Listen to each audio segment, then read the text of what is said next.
Dizer que a oração é o oxigênio da alma. A oração, a igreja ela pulsa do poder da oração. Oração, palavra. Aquilo que a gente vem falando, o passarinho de duas asas.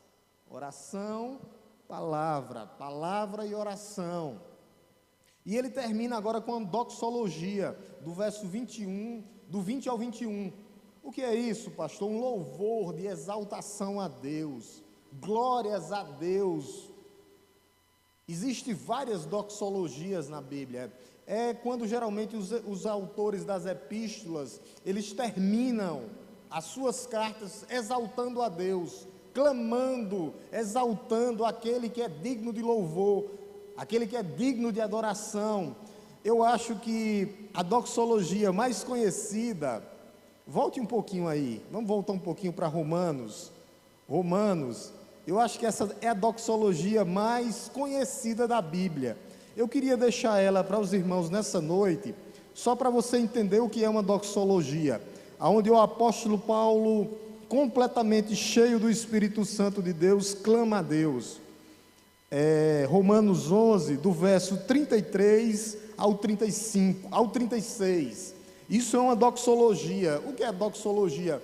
Talvez na sua Bíblia tenha doxologia aí como título, ou tem louvor a Deus, que é um momento de exaltação, onde a gente coloca tudo na presença de Deus. Isso é doxologia. Olha o que é que ele diz, ó.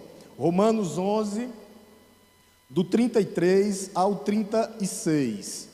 As meninas ali estão ligeira. Olha o que é que ele diz. O apóstolo Paulo reconhecendo a profundidade do conhecimento de Deus. Ele diz assim, ó: "Ô profundidade da riqueza, tanto da sabedoria como do conhecimento de Deus." Aí ele vai dizer: "Quão inexplicáveis são os teus juízos, e quão insondáveis são os seus caminhos. Pois quem conheceu a mente do Senhor? Ou quem foi o seu conselheiro? Ou quem primeiro deu alguma coisa a Deus, para que isso lhe seja restituído?" Aí ele termina, ao clamor, ao louvor: "Porque dele, por meio dele e para ele são todas as coisas. A ele seja a glória para sempre. Amém."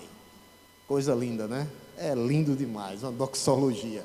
É um momento onde ele vem e manifesta o seu louvor, a sua adoração a Deus, pela grandeza de Deus. Já voltamos, né? Em seguida. A tática é: abriu, voltou para Hebreus 13. Então o que é que acontece? É um momento de louvor, a manifestação, aonde o autor manifesta a glória de Deus, a glória de Cristo, o louvor, a honra, a glória, o louvor, a adoração somente a Ele. É isso que o autor faz aqui. Esse é o autor da carta. Ele glorifica ao Deus. E essa doxologia aqui final do escritor de Hebreus, ele vai reunir os principais temas que ele trabalhou na carta. Ele vai falar do Deus da paz, aquele que trouxe Jesus Cristo e ressuscitou Jesus Cristo dos mortos. Ele vai falar do Pai, do Filho, do sangue de Cristo que foi derramado em nosso favor. Ele vai falar da maturidade espiritual. A obra de Deus na vida do crente é Deus quem opera em nós o querer e o realizar. A pessoa de Cristo, a pessoa de Deus, a pessoa de Cristo como grande pastor. Essa doxologia aqui apresenta Deus Pai, na pessoa de Deus Filho, como majestade, poder, autoridade. Vários temas ele já tinha falado nessa carta. Essa é uma doxologia que o tom dela é um tom de exaltação, pela aceitação do sangue de Cristo. Ele exalta a Deus, glórias a Deus, dando glória, louvor e exaltação, aceitação do sangue de Cristo. Ele já tinha falado sobre esses temas. Quando a gente lê no verso 20, preste bem atenção, que ele fala do sangue de Cristo. No verso 20, no verso 20, deixe sua Bíblia aberta, ó. "Ora, o Deus da paz, que tornou a trazer dentre os mortos o nosso Senhor Jesus Cristo, o grande pastor das ovelhas, pelo sangue." Então, o sangue, aonde nós fomos lavados, Ele lavou os nossos pecados, aquilo que o profeta diz, e nós agora somos mais alvos do que a neve. porque ele limpa, purifica, é nesse sentido, a aceitação do sangue de Cristo em nosso favor. Por isso ele glorifica a Deus, por isso ele dá glórias a Deus, pelo sangue de Cristo. E se você prestar atenção na carta, esse autor ele vem trabalhando, falando do sangue de Cristo. Eu quero mostrar a vocês que ele fala aqui no verso 20, volte bem aí para o verso, volte para o capítulo 9, volte para o capítulo 9. Só no capítulo 9 eu vou mostrar algumas vezes que ele fala do sangue de Cristo.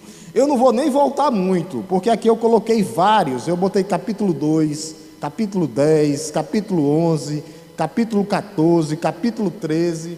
Mas preste só atenção no capítulo 9, ó, verso 7, primeiro verso 7. Preste atenção no verso 7, olha o que ele diz. Mas no segundo, o sumo sacerdote entra sozinho uma vez por ano, não sem sangue, sangue, que oferece por si e pelos pecados de ignorância do povo. Ele fala de sangue, aquele sangue que o sacerdote ali oferecia, já era símbolo, já apontava para o sangue do Cordeiro de Deus que tira o pecado do mundo.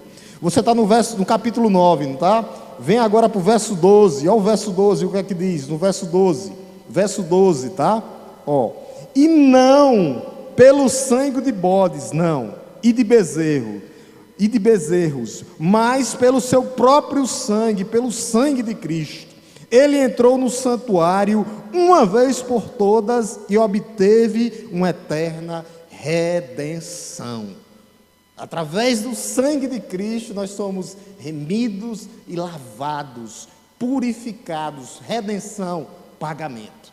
Ele paga, por isso que o autor aqui, ele exalta a Deus, glórias a Deus. É um momento de louvor, um momento de exaltação, um momento de clamor, onde ele agradece a Deus. Tem mais, verso 18, está no capítulo 9 ainda, não está? Verso 18, não, verso 12, não, verso 14, verso 14 ainda, tem aí, verso 14, muito mais o sangue de Cristo, que pelo Espírito eterno a si mesmo ofereceu.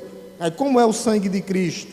Sem mácula a Deus, para quê? Para purificar nossa consciência de obras mortas, para servirmos ao Deus vivo. Tudo pelo sangue.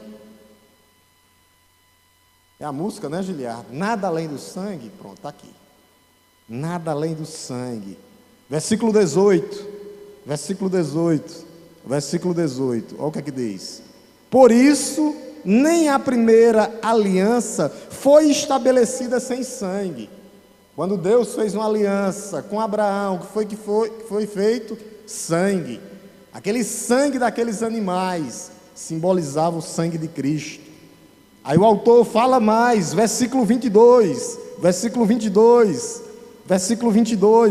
de fato, segundo a lei, quase todas as coisas são purificadas com sangue, e sem derramamento de sangue não há remissão.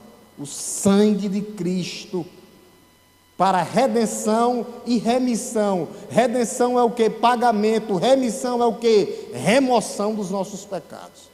O sangue de Cristo, ele traz redenção e remissão. Que coisa! E ele continua, capítulo 9 ainda. A gente lê o verso 22, não foi? 22. Agora, para encerrar, verso 25. Olha o que ele diz no verso 25 do capítulo 9.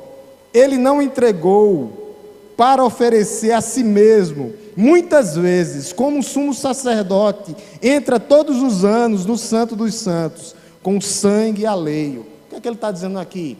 Cristo ofereceu um sacrifício único.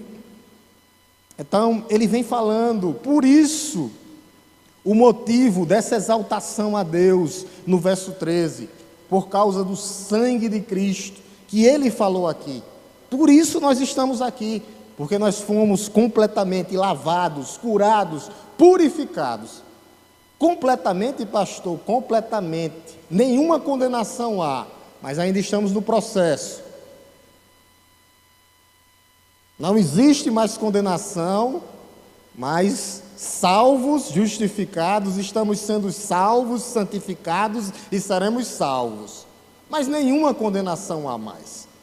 Para quem? Para todos? Não, para aqueles que estão em Cristo Jesus, para aqueles que foram lavados, remidos com o sangue do Cordeiro de Deus que tira o pecado do mundo.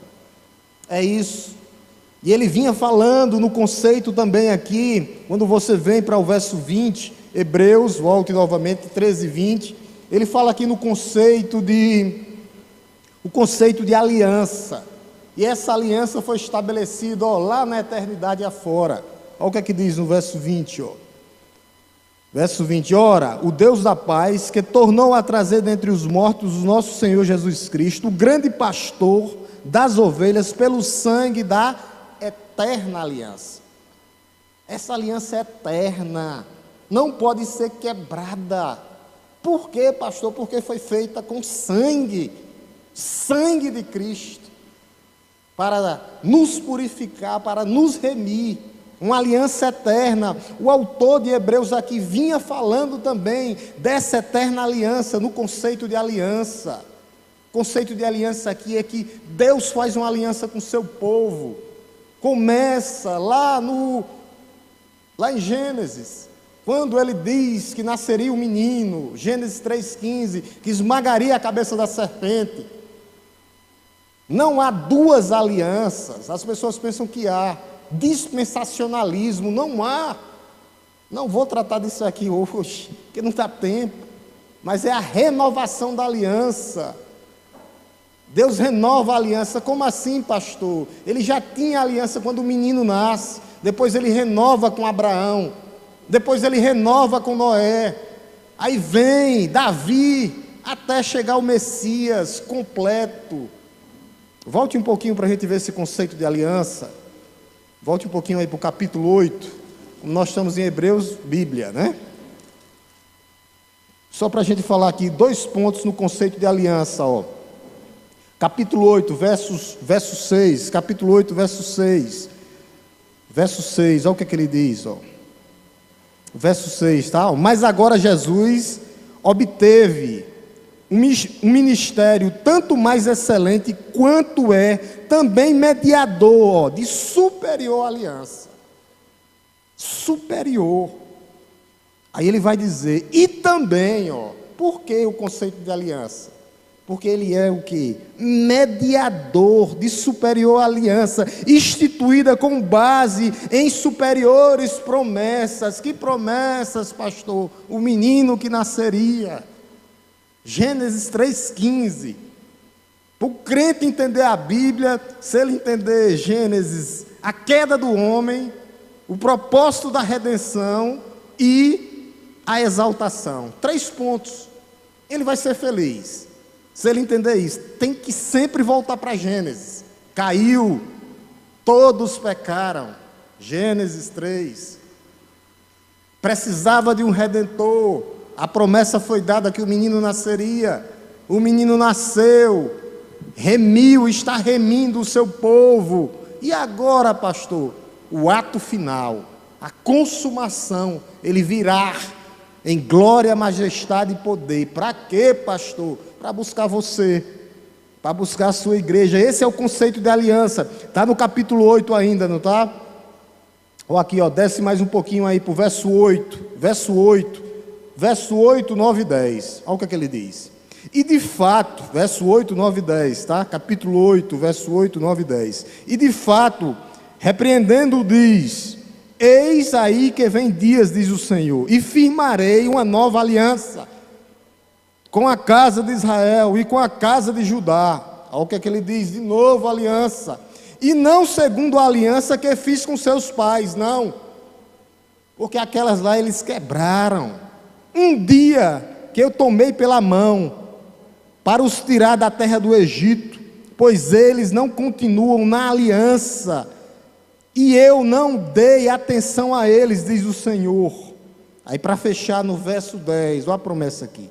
Porque esta é a aliança que eu farei com a casa de Israel, depois daqueles dias, diz o Senhor, para nós aqui, imprimirei as minhas leis na mente deles, e as escreverei sobre o seu coração, e eu serei o seu Deus, e eles serão meu povo.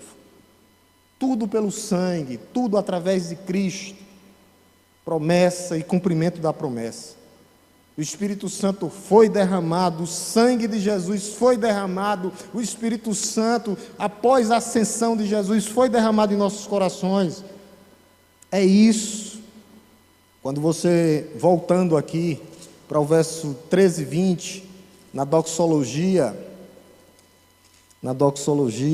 ele vai falar aqui também, na parte,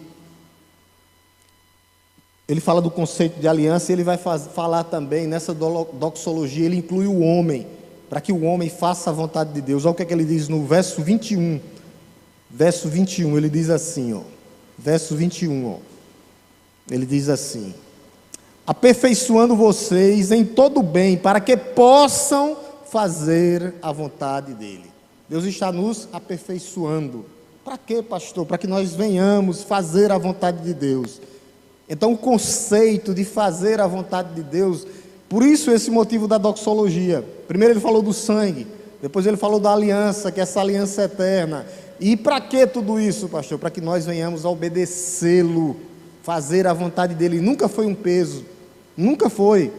Esse conceito também de fazer a vontade de Deus, o autor já vinha falando, já vinha batendo na mesma tecla. Obedeçam. Eu não quero sacrifícios, eu quero sacrifícios sim, mas sacrifícios de obediência. Então é isso, por isso o autor, ele reúne esses 3 pontos aqui, e exalta a Deus, o conceito de fazer a vontade de Deus. Vamos ver? Volte um pouquinho, o autor já vinha falando sobre tudo isso, ele só fecha com chave de ouro. Volte para o capítulo 10, eu coloquei várias aqui, mas eu estou pegando 2, 3 só, para não prolongar muito. Olha o que é que ele diz no verso 10, capítulo 10, verso 7 primeiro, verso 7, olha o que é que ele diz, fazer a vontade de Deus, verso 7, capítulo 10, versículo 7, ele diz assim: então eu disse, eis que estou aqui no rolo do livro que está escrito a meu respeito, estou aqui para fazer, ó Deus, a tua vontade. O filho foi obediente em tudo, obediente até a morte, morte de cruz. Fazer a vontade de Deus, é esse conceito aqui que Cristo traz. Não é pesado, não há peso em obedecer ao nosso Senhor. Pule um pouquinho, verso 9, capítulo 10, verso 9. Olha aqui o que é que ele diz. Num segundo momento, acrescentou: eis que estou aqui para fazer, ó Deus, o quê? Fazer o quê? A tua vontade. E ele remove o primeiro para estabelecer o segundo. Louvado seja Deus. Fazer a vontade de Deus. Dê um pulinho agora, verso 36 do capítulo 10. Verso 36 do capítulo 10. Somente assim. Quer alcançar as promessas? Está aqui. O modelo, a forma. Verso 36. Vocês precisam primeiro perseverar. Perseverar. Para que, havendo feito o quê? A vontade de Deus. Agora vai acontecer o quê? Alcancem a promessa. Amém, igreja do Senhor? Aqui só se o autor desenhasse. É nítido, claro, mais alvo do que a neve. O que é que nós temos que fazer? Por isso que ele exalta a Deus aqui. Ele termina essa doxologia exaltando a Deus. Exaltando a Deus. Exaltando a Deus. Por causa de que? Primeiro, o sangue de Cristo, que nos lava, nos purifica. Um só sacrifício, toda gota de sangue derramada pelos nossos pecados. O conceito da aliança que começou na promessa lá que ele fez no jardim, e o cumprimento da promessa, uma aliança que é irrevogável. Irrevogável. Aqueles que são filhos de Deus estão carimbados. Qual o carimbo? O selo. Que selo? Do Espírito Santo de Deus. Não tem mais como voltar, a porta está fechada. É igual à época da Arca de Noé. Deus fechou por fora. Quem é dele, ninguém sai. Quem não é dele, ninguém entra. Não adianta. É garantia. Não há como revogar. É certeza de vida eterna, através desses conceitos aqui que a gente viu, dessa doxologia aqui, do que ele vem exaltando a Deus, glorificando a Deus, o conceito, exaltação, louvor, adoração a Deus. Essa é a promessa, e ele vai dizer através de quem? Nessa sublime doxologia, exaltação, louvor a Deus. Ele apresenta o Deus, que é o Deus da paz. Olha aí, verso 20, 13 e 20. Voltemos para a doxologia. Ora, comecinho, 13 e 20, capítulo 13, verso 20. Ora, o Deus da paz, capítulo 13, verso 20. Ele vem falando de quem? De Deus, que é o Deus da paz. Olha aqui, ora, o Deus da paz. Ele é um Deus de paz, no hebraico, shalom, ou bem-estar. Ele quer trazer bem-estar para o seu povo. As epístolas geralmente começam e terminam com paz, a paz de Deus, ou a paz de Cristo, que excede todo entendimento. Terminam e começam. Por isso que algumas pessoas, esse livro aqui foi incluso no cânon, porque pensaram que era Paulo que tinha sido escrito. Aí hoje acham que não é, mas ele foi incluso na Bíblia porque pensaram no começo que era de Paulo. Mas não importa, não é o autor, é a revelação, é a palavra, porque foi homem inspirado por Deus. Paulo tinha esse modo de escrever também, dando paz, tanto no começo das epístolas como no final. Como a gente vai trabalhar na próxima epístola de Gálatas, deixa eu mostrar a você, volta para Gálatas aí um pouquinho, Gálatas, vamos botar aqui meninas, Gálatas, Lívia, Gálatas 1:3, Gálatas 1:3, Gálatas 1:3, vamos ver se elas estão rápidas mesmo, no gatilho aí, ó, 1:3, ó, sempre falando de paz. Eu vou mostrar só essa epístola aqui, ó, no começo, ó, que a graça e a paz, ó, graça e paz, estejam com vocês. Na parte, ele vai dizendo de quem? Na parte de Deus, nosso Pai, e de quem? Nosso Senhor Jesus Cristo. Coloca agora lá no final da epístola, capítulo 6, verso 16. Lívia, capítulo 6, verso 16. 6:16. Capítulo 6, verso 16. Olha o que é que ele diz aqui, ó. Encerrando a carta, a epístola, você vê que era uma forma desde aquela época, dos crentes se falarem, se apoiarem. Olha o que ele diz: e todos os que andarem em conformidade com esta regra, ele vai dizer, ó, paz. Aí ele vai mais longe, misericórdia, sejam sobre eles e sobre Israel de Deus. Então, era uma prática das epístolas que os escritores escreviam, paz com Deus, paz de Deus. Então Deus é um Deus de paz, é um Deus que quer nos trazer, libertar do império das trevas e nos tirar do confronto, contra quem? Contra Ele mesmo. Havia um confronto, uma militância entre o homem e Deus. O homem sem Deus, ele está em guerra contra Deus. Se Deus é por nós, Ele é ao nosso favor, mas se Ele for contra nós, Ele é contra. Não adianta. Então Ele é um Deus de paz. De paz. O apóstolo Paulo vai dizer que Ele nos reconciliou consigo mesmo. Isso trazendo o quê? Paz. Por intermédio de quem, pastor? Cristo. Nós temos paz com Deus. Essa paz que fala aqui no capítulo, tá? Volte, né? Hebreus 13:20. Ora, o Deus da paz, esse Deus, o Deus da paz, o Deus da paz que traz paz para o coração dos crentes, mesmo diante dos conflitos, diante das guerras, diante das agonias, das adversidades, Ele é um Deus de paz. O Deus da paz, que traz paz para o coração do crente, mesmo diante das dificuldades. Paz essa que às vezes nós não conseguimos entender, a paz que excede todo entendimento. Por isso ele diz aqui no verso 20, ora, o Deus da paz, o Deus da paz. Aí ele vai dizer por que ele é o Deus da paz. Ele continua, o Deus da paz que tornou a trazer dentre os mortos o nosso Senhor e Salvador Jesus Cristo. É um dos temas centrais. Se Cristo não tivesse ressuscitado, em vão seria a nossa fé. Não serviria para nada.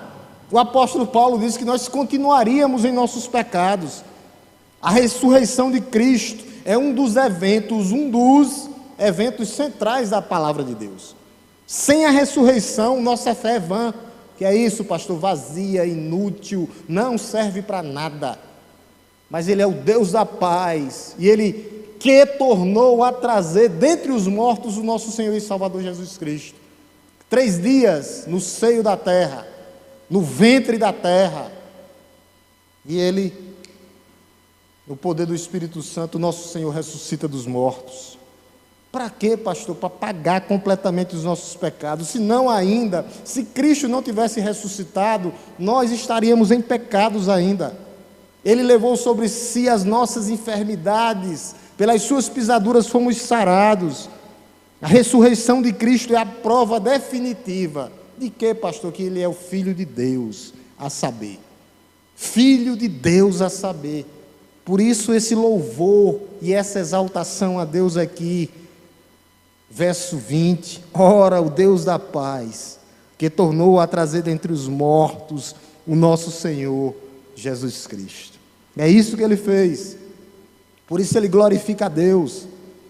Ele é um Deus, o Deus da vida. Ele não é Deus de mortos. Lembra quando Jesus disse? Ele é o Deus de Abraão, Isaque e Jacó. Eles estão vivos, não mortos. Aqui, cai por terra já. Aqueles que falam no sono da alma, eles estão vivos. Quem está morto? O corpo, a alma está viva lá, entende tudo, fala tudo. Tudo, tudo, tudo. Deus de vivos, não de mortos, não. A ressurreição de Cristo. O que é que ela caracteriza? O triunfo de Cristo sobre a morte e o último inimigo.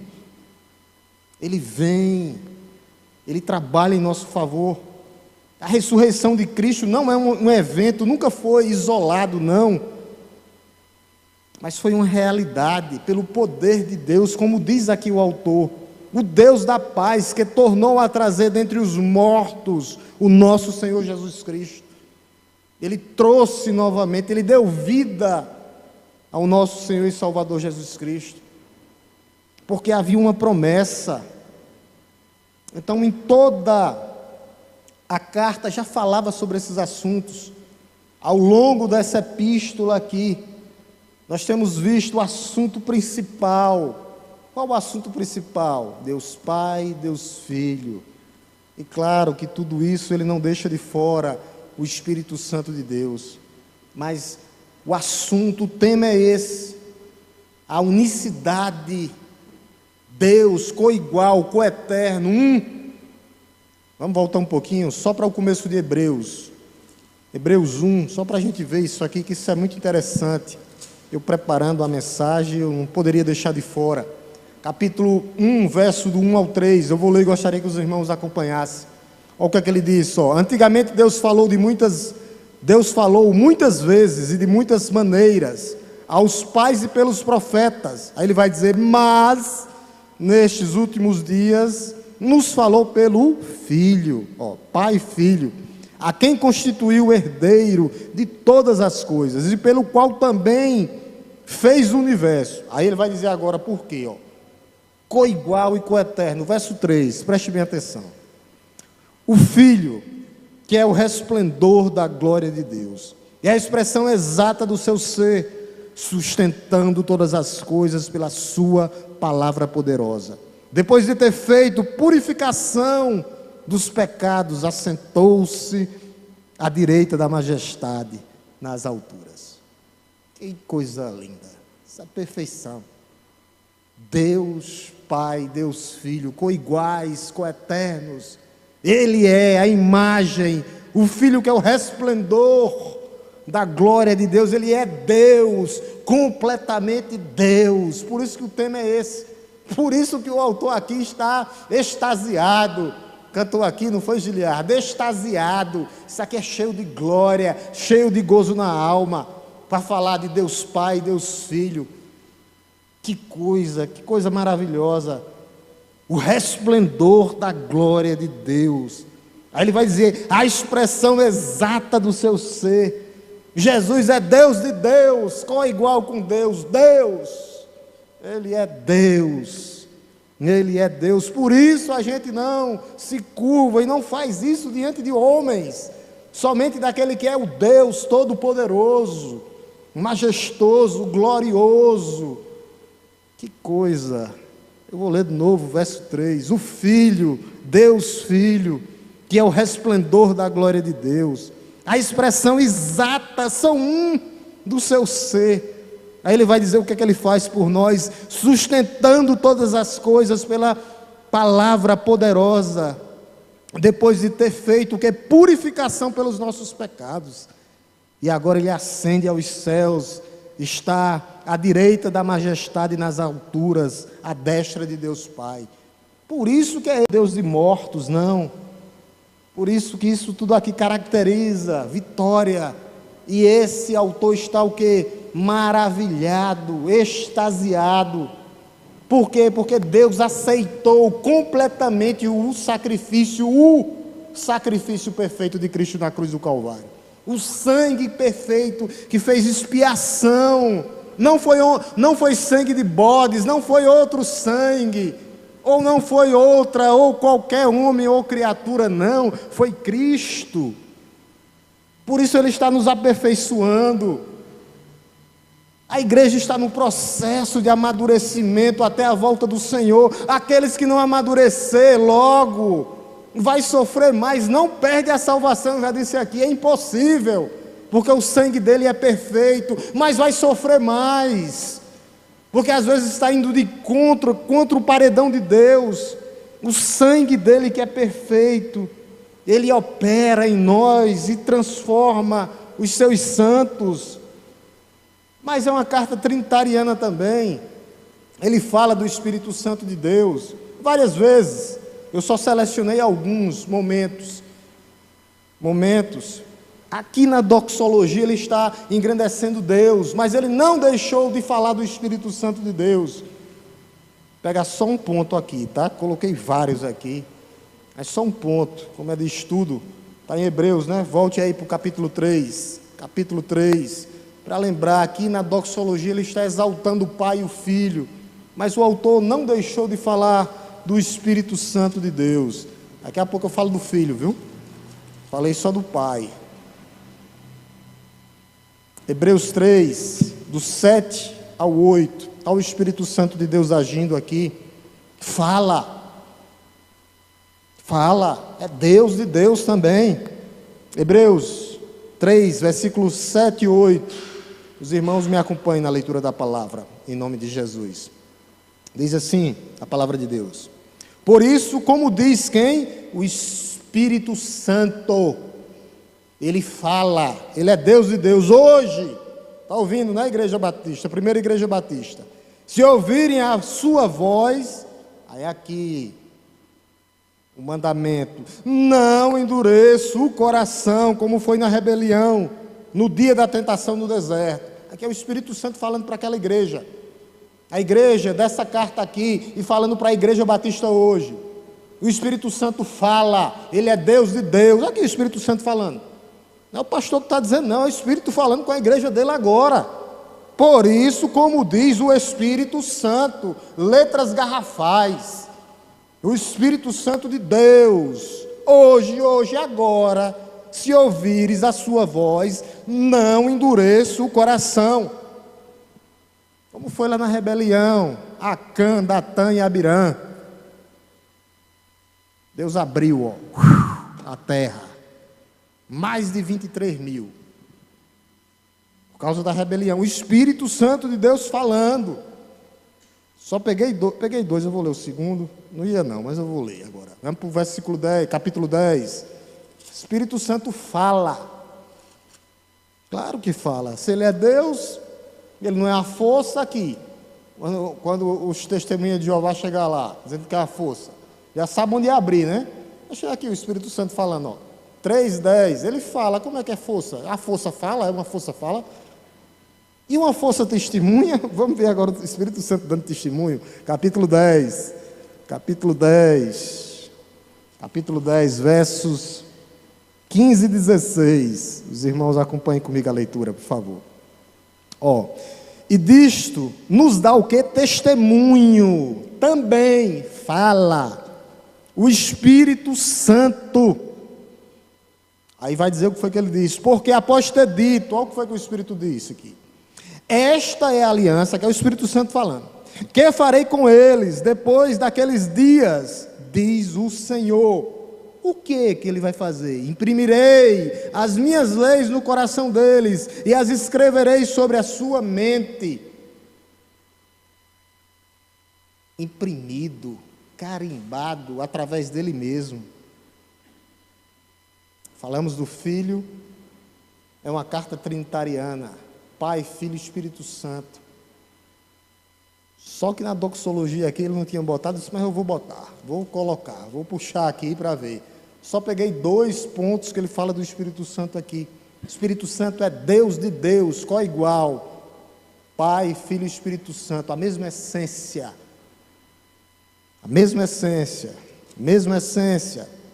Voltemos para o versículo, capítulo 13, verso 20.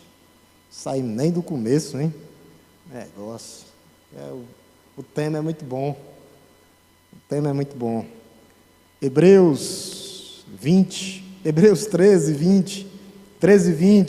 E agora ele vai falar do Filho, Jesus. Eu falei de Deus, ora o Deus da paz. Porque Ele é o Deus da paz, porque Ele nos reconciliou consigo mesmo. E porque Ele é o Deus da paz, porque Ele tornou a trazer dentre os mortos o quem? Nosso Senhor e Salvador Jesus Cristo. Quem é Ele? O grande pastor das ovelhas. O grande pastor das ovelhas. Ele é Jesus, o grande pastor da ovelha. Pastor que cuida, que guia, que protege e que direciona a sua igreja.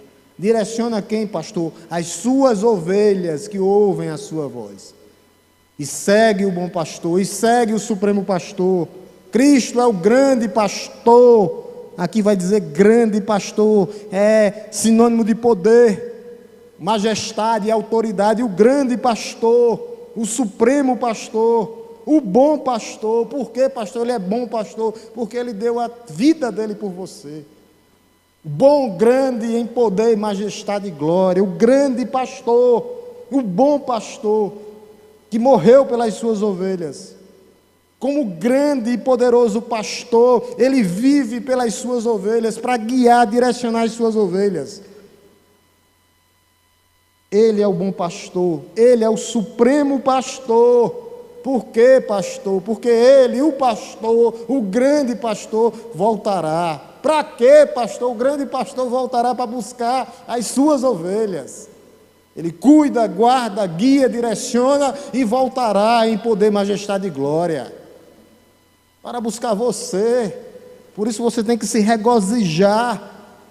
O grande pastor, que é o autor e o consumador da nossa fé, da eterna aliança, e ainda é o fiador. A garantia, todas as garantias, através do que Ele fez por nós, na cruz do Calvário. Ele age na história, como nós vimos aqui. Para quê, pastor? Para redimir o seu povo, para redimir, remover os seus pecados, para trazer purificação para a sua igreja. Ele age, Ele era, é e há de vir, em glória, majestade e poder. Ele é Deus de Deus, co-igual. Nós ouvimos aqui Giliardi cantando o Alfa e o Ômega, o primeiro e o único, o Deus Todo-Poderoso, o recebedor da glória eterna. Ele é Deus, Deus de Deus. o começo e o fim. Ele é Deus. Ele é Deus. No final ele diz, do verso 20, o grande pastor das ovelhas, pelo seu sangue da eterna aliança. Deus trouxe ele dos mortos, ressuscitou ao terceiro dia. E isso é fundamental para a gente entender a aliança. Ele, como supremo sacerdote, o único que pode ministrar ao nosso favor. Hebreus quebra, eu acho que eles nem leem isso aqui. Quebra qualquer religião. O único que ministra ao nosso favor, pelo seu sangue, o sangue da eterna aliança, o único mediador. Eu não posso deixar de falar sobre isso. Vamos abrir bem rapidinho aí. Volta para o capítulo 7. Vamos ficar só no primeiro versículo mesmo. Não vamos nem para o 20, nem para o 21. Volte para o capítulo 7. Capítulo 7.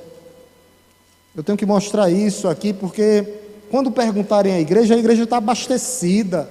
Mas e os outros? E a mediadores ou medianeira? Não tem. Capítulo 7, verso 16. Olha o que é que ele diz. A gente tem que entender isso. 16. Ele diz assim, ó. Verso 16. Verso 16. Isto é ainda muito mais evidente quando a semelhança de Melquisedeque. Opa. Vou por aqui. Ceguei aqui, o pastor está cego. Constituído, aqui sim, é isso mesmo. Constituído ou não, tá? Conforme a lei de mandamentos humanos, carnais, não. Quando ele foi constituído, mas segundo o poder de vida que não tem fim, ele, somente ele. Bote o 17 aí, irmã, só para a gente ver, 17. Porque dele se testifica. Aí ele vai dizer aqui, ó, você é sacerdote para sempre, segundo a ordem de Melquisedeque. Somente ele. Ele é o único sacerdote eterno e para sempre, aquele que está à destra de Deus, aquele que vive para sempre para interceder por nós. Para fechar, venha para o verso 26 agora, verso 26 até o 28, preste bem atenção aqui, tá? O único, 26 até o 28, a gente encerra. Vai encerrar no tempinho certo, eu deixo marcado aqui, ó. Porque nos convinha um sumo sacerdote como este. Aí ele vai dizer por quê? Ele é o único mediador, porque ele é santo, inculpável, sem mácula, separado dos pecadores e exaltado acima dos céus. Ninguém subiu a não ser aquele que desceu. Ele continua no verso 27, que não tem necessidade, como os outros sumos sacerdotes ou mediadores que passaram, de oferecer sacrifícios, os dias primeiros por seus próprios pecados, depois pelo do povo, porque fez isto uma vez por todas, quando a si mesmo se ofereceu. Foi Cristo que morreu por você. Somente Ele pode fazer mediação por você. Aí ele termina no verso 28 para a gente encerrar. Porque a lei constitui homens sujeitos a fraquezas, todos eles, como os sumos sacerdotes, mas a palavra do juramento, que foi posterior à lei, constitui o Filho, Jesus, letras garrafais, perfeito e para sempre. Somente Ele pode fazer mediação, porque foi Ele que ofereceu o único sacrifício. Ele é o único mediador, o sacrifício perfeito, o Filho perfeito que ofereceu o sacrifício perfeito. Somente Ele. Uma pergunta. Dá tempo, a gente fechar. No nosso tempo. Ou a gente termina, continuar, a gente continua a partir do verso 21, tá? A partir do verso 21. Alguém que queira fazer alguma pergunta? Doxologia muito rica. Se não há, vamos orar em nome de Jesus. Amanhã, sábado, culto dos jovens, está na praça. Aqui na praça, culto dos jovens. A igreja está convidada a participar. Culto dos jovens, culto dos jovens, culto dos jovens. As meninas vão vir cantar um louvor para encerrar? É? Não? Ok, então vamos curvar nossas cabeças, baixar nossa fronte e vamos orar, agradecendo a Deus